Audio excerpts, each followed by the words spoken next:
All right, we'll go to the next one. That was a good. We got onto some good stuff there. This is Tim Roseland, calling from Twist, Washington.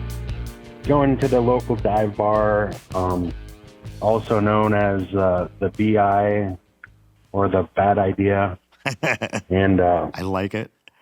You ever heard of that one? No. Well, he's in Washington. He said he was in Washington, right? Yeah, at first I said, so he was saying Washington. He didn't say Port Washington. He said Washington. Yeah, Washington. All right. Washington State, I believe. Okay, all right. We'll keep her going. This is going to be interesting. I was in there and I met this fella, and I had recently just been out at the property, and we had kind of a rabbit problem, and anyways, was shooting some rabbits and cutting their feet off for lucky rabbit's feet.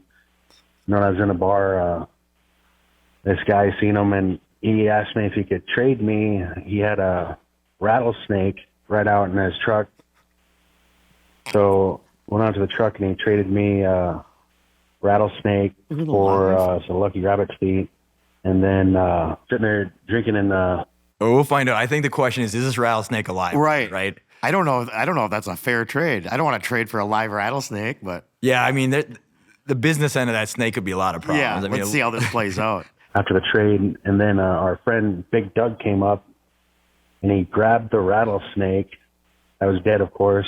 Oh. But he bit the rattle off the rattlesnake and looked at me in the eyes and chewed it and swallowed the rattlesnake rattle. He just bit off the rattlesnake while his girlfriend Tracy's sitting there yelling at me, being all pissed off, saying that he's going to die or something from eating this rattlesnake rattle. But yeah, that's my story. I mean, I could see why a girlfriend would be worried. Like, you're just eating a rattle off a rattlesnake. Right. But the venom's not in the rattle, though. no, but it just is a rattle edible. What? I don't know. I'm not Is sure. it crunchy? Is it chew? I'd never crossed my mind, but I have been with guys, some fellas, like he said. I'm not going to say his last name, but there's a guy I know, Mike. We were out one time, and I watched him eat at least one live goldfish. Just he's out drinking, and I thought to myself, like, I don't know if that's smart. I've seen a guy do that. Yeah, I think he did it 2 or 3 times. Mike's still alive because I talked to him like within the last month. So Mike, you know who we are.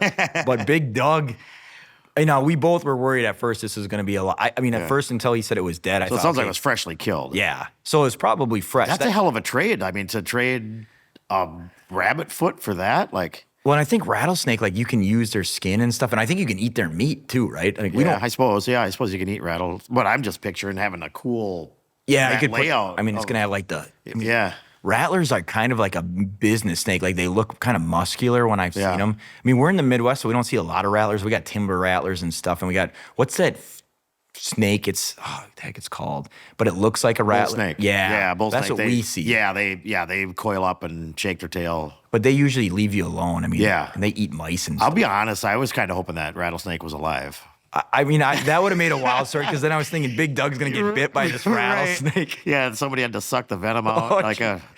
But thank God. Thank God. Big Doug, we're glad that it's not, I mean, we assume you're still alive. You didn't get bit by it. You probably lived, there was a fresh snake kill, so you probably lived off eating the rattler. Like in Washington, like that's... Yeah, so the one thing be interesting is how this gentleman, I didn't catch his name, but that told us about Big Doug, how he heard about Midwest Legend, but he called here. So he must, I think maybe he realized either he's from the Midwest or he just realized the Midwest is crazy like that when we do this kind of stuff here. So he's like, I got to call these guys. Let's not overlook the fact that the name of the bar was BI, which stood for Bad Idea.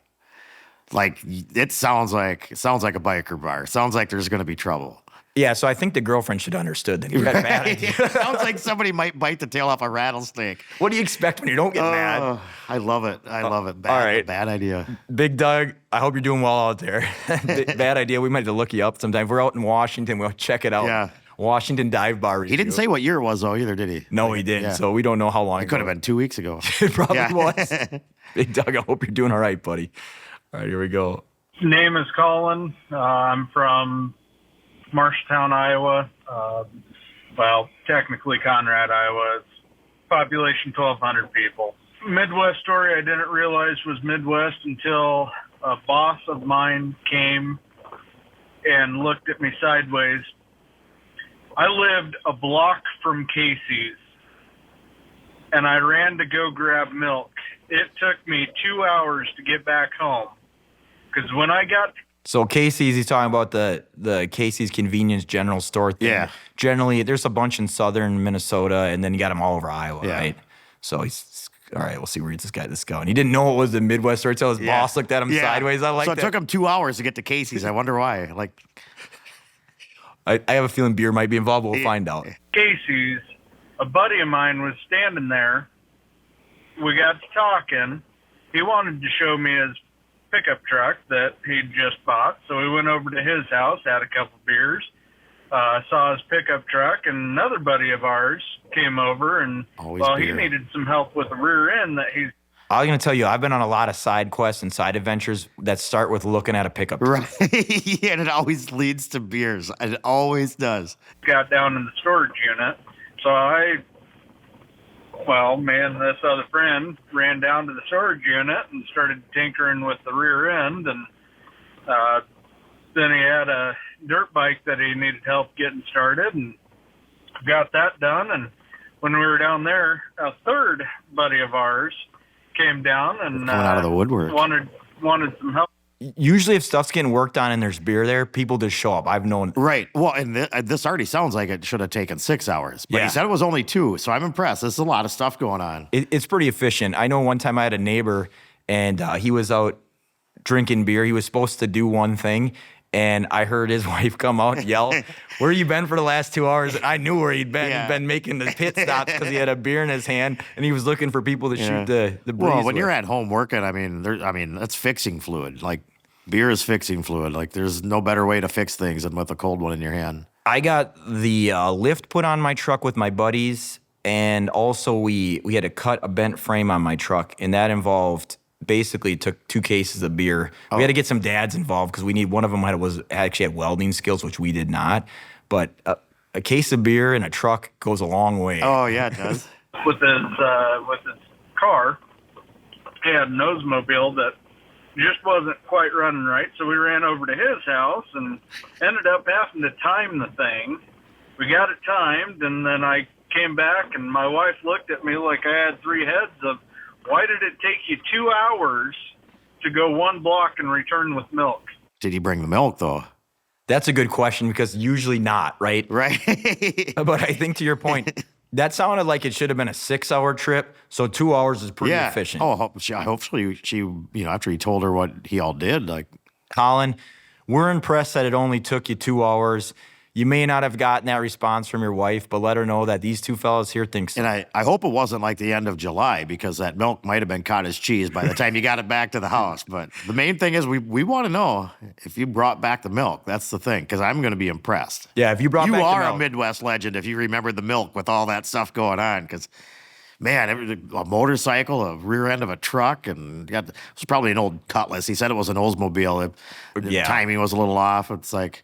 But sounds like guys that know how to fix stuff and have a couple beers. And your boss, when he looked at you and said, "This is a Midwest story," it is a Midwest story. Oh, yeah. If you made it back with that milk in 2 hours, you did all that. Midwest legend. There's no doubt. Oh, absolutely. We just don't know if you made it back with the milk, but I got a feeling you probably did because the story would have ended with your wife telling you, throwing your stuff out in the lawn. Then I'm heading back to Casey's to get the milk this time. Yeah.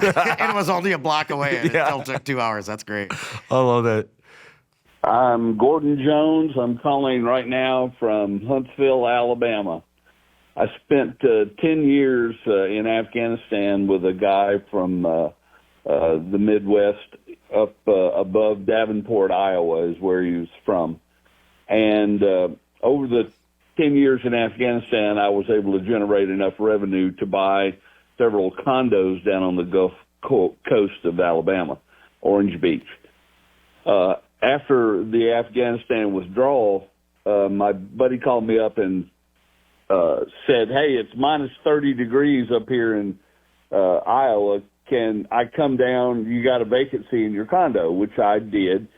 So he drives down in the middle of January. Maybe it was even closer to February. So he comes down, and it's 70 degrees, and it's beautiful. And I call him up, and I said, "Hey, how you doing?" And he goes, "Oh, man, it's great down here." He said, "But I can tell you, I already believe the story because I know when people from the Midwest, we don't need an excuse not to fly. Right. Just drive. I'll just drive. You got a place down there, it's warm. I feel like there's going to be beer involved too. And by the way, I forgot the guy's name, but yeah, appreciate your service, man. Yeah, I'm assuming it sounded like that they were in the service. So yeah, appreciate both of you. Got a question. Said on the way down, driving on the interstate, I-65, there's all these dead animals on the side of the road, and they're weird looking. He said they look like Armadillo. little armored tanks. Yeah. And I said, oh, those are armadillos. He said, what the hell's an armadillo? And I said, it's just a southern critter. I said, they're stupid and they get run over all the time. So he says, oh, okay. He leaves, heads back to Iowa, but on the way back, he stops every time he finds one of these dead armadillos. And oftentimes when they're hit on the road, they stay intact. So he takes them and he's just throwing them in the back of his truck. And, of course, when he gets closer to Iowa, it's still minus 20 or whatever, so they freeze solid. So when he gets up to close to his home, he drives around out in the country. He lives rural. He throws them out around, and he's throwing these things out on the roadside. But where is this going? What is this guy doing? I mean, I figured he might pick him up to eat him or something. And again, this isn't a stereotype, but a lot of us in the Midwest don't get out that often. I didn't see an armadillo in person until I think last year. Yeah. Okay, so I get where he's come from. He didn't see. The only thing we see on the side of the road generally is deer. Deer and raccoon. Yeah. Yeah, deer and raccoons. So I wonder how many armadillos he had, but he's just chuck them out. I wonder what the reaction of the neighbors like. All these maybe we'll hear. Oh, why are you picking them up and throwing them? I mean, I get it if you pick them up. Some reason, but He sounds like a prankster. He sounds like a prankster. I think you're right. That's quite the prank. Yeah. Let's see. At random intersections.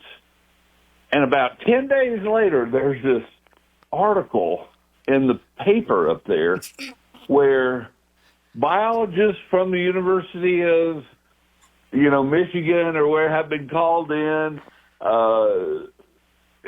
proof of global warming has been established because of this armadillo migration of historically southern animals into, the Midwest, confirms that the global warming, and it has a picture of some, Minnesota-looking dude with, a hat and holding up one of these armadillos by the tail.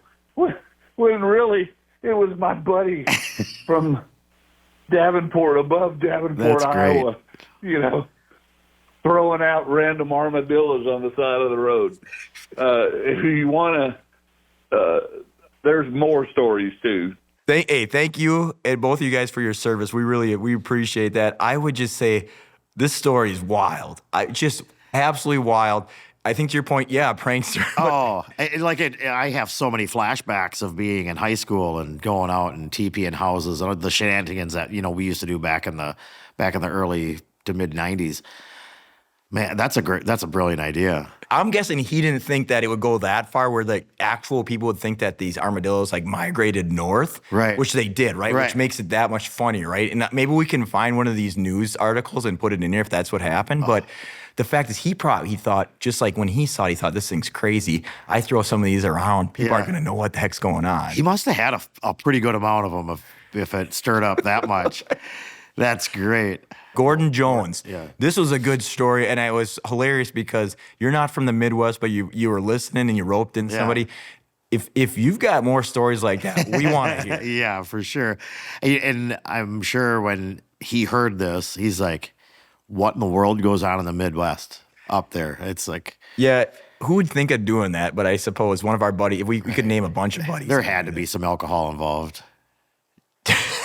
Could you imagine just out road tripping with your buddies when you get back from down south and you're just chucking out armadillos? Well, I was on a road trip once and we were in Florida, and one of my buddies wanted to put a baby gator into a cooler, and I'm like, Alive? Alive, because he wanted to bring it back to the Midwest. So this is why I'm not super surprised. Now, I don't know. My guess is what would happen had he done it, had we not, had it lived. That was my biggest thing. I'm like, what are you going to do? Like, we're going to be in this car for 2 days. Plus, we weren't leaving for a few days, so somebody's got to take care of this gator until we leave. A lot of issues, right? But the thing is, let's just say you successfully get it to Wisconsin. How in the heck, what do you do with it then? Right. I feel like that's a Midwest thing because I've seen that, like, I've thought of that a lot of times. Like, you see a monkey and you just want it. Like, it's a Midwest thing. You go down south, whether it's Florida, Arizona, you see something and, like, you just want to bring it back as a pet. Like, I don't know if that's just a Midwest thing, but I remember growing up I always wanted a Roadrunner. I always grow up watching Looney Tunes, but I always wanted, obviously they're not as big, but yeah, I always thought it'd be cool, but I'm like, those little suckers run all over the place. Maybe it's because a lot of us just don't get out of here. So when we see something cool, yeah, maybe it's like growing up poor too. Like, we'd play all day with a stick and be like, man, if I got one of those back, it'd be pretty damn cool. But anyway, good story. I'm hoping maybe if you got some more, call, because that was an excellent story. I was having a hard time keeping myself together. I think I got a tear coming out of my eye. I was laughing.